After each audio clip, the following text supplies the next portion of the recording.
To make that variable, which is you, powerful, here's something to consider. It's called the 4 ifs that make life worthwhile. Here's the first one. Life is worthwhile if you learn. You got to have the information. Without information, our dreams die. We don't have the chance to capitalize on opportunity without the information. So you have to learn, you have to know. It's very important to make life worthwhile. First, you've got to know. We learn first from other people's experiences that come along and teach us, like HBN, like the workshops, like the classes, like the seminars being done around the world. One unique way of learning from other people. But also you've got to learn from yourself. You know, if you've had a poor week, just sit down and go over that week and say, what mistakes did I make? What did I leave undone that I should have done? Here's a couple of things. If I would have done this, I'm telling you, it would have been a different week. If you'll treat it that serious, you can learn whatever it takes to make your life worthwhile. Next, life is worthwhile if you try. You got to do something with what you've learned. Put it to work. We can share ideas all day long, but they have no power to create an organization. The ideas have no power to build a city, no power to conquer disease, no power to bring health, no power to change people's lives unless the ideas are put to work, unless somebody makes a phone call, unless somebody conducts a meeting, unless somebody talks person to person, unless somebody writes a letter, unless somebody takes action. Ideas are neglected. They gather dust. They serve no purpose. So life is worthwhile, first of all, if you learn, and second, if you try. And if you try and it doesn't work out at first, you simply try again. There's more than one way up the mountain. There's more than one way to solve the problem. Try it again. Next, life is worthwhile if you stay. You just have to hang in there. Life is like seasons. You plant in the spring, but you don't plant one day and reap the harvest the next day. It takes time. Some people plant in the spring and they leave in the summer. The weather's a little too hot. The summer's a little too long. You know, the bugs are a little too ferocious. The weeds are everywhere. But you have to learn not only to plant in the spring, but to stay through the summer. It takes time for someone to change. It takes time for someone to comprehend. So you have to have the patience to stay in the field until finally the harvest comes. And you got to have that kind of patience with yourself, right? You can't learn it overnight. You can't accomplish it overnight. But just as sure as the sun keeps rising and the seasons keep changing, your life can take on new dimensions of opportunity if you stay. You've got to stay until the game is finished. You know, what if the team is behind and they finally decide, hey, we're not going to win this game, so we're out of here.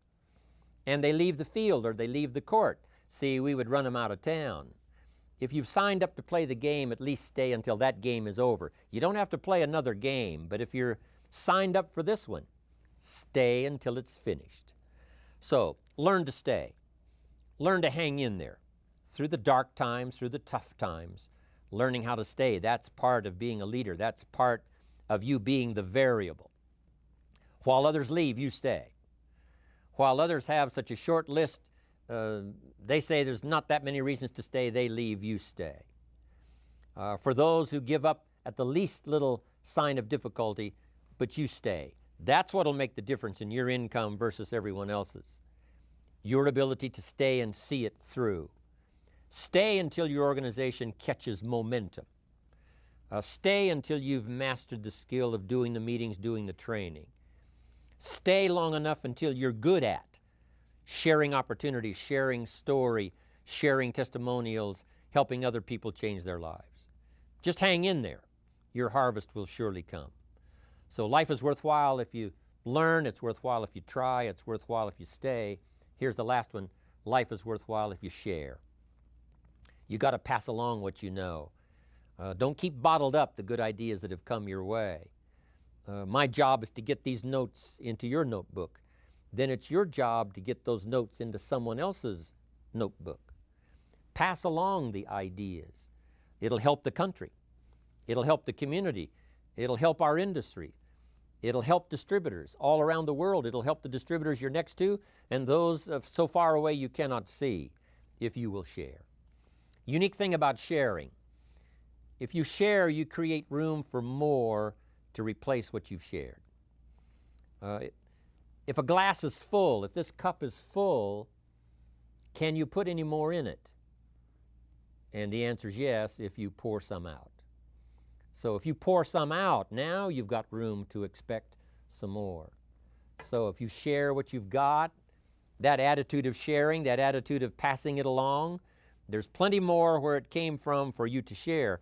But if you start sharing by some miracle process, life opens up the windows, opens up the channels, and you'll start receiving even more if you share what you've got.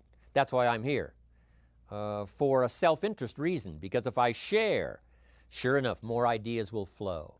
If I share with you what I've got, sure enough, I'll open up a place in my consciousness and in my life for more to be poured out upon my life. And so that's why I want to share. Yes, I do wish to help you. Yes, I do wish to lend a hand. I wish to inspire you. I wish to give you ideas that you can at least check them out and see if they might not work for you. But that's not the only reason. It's a self-interest reason, because it says if you give, it isn't gone. If you give, it's invested. And sure enough, from sometimes strange sources, it comes back to you in ways that you never thought of if you develop this idea of sharing. So the variable can be you if you learn these 4 ifs that make life worthwhile.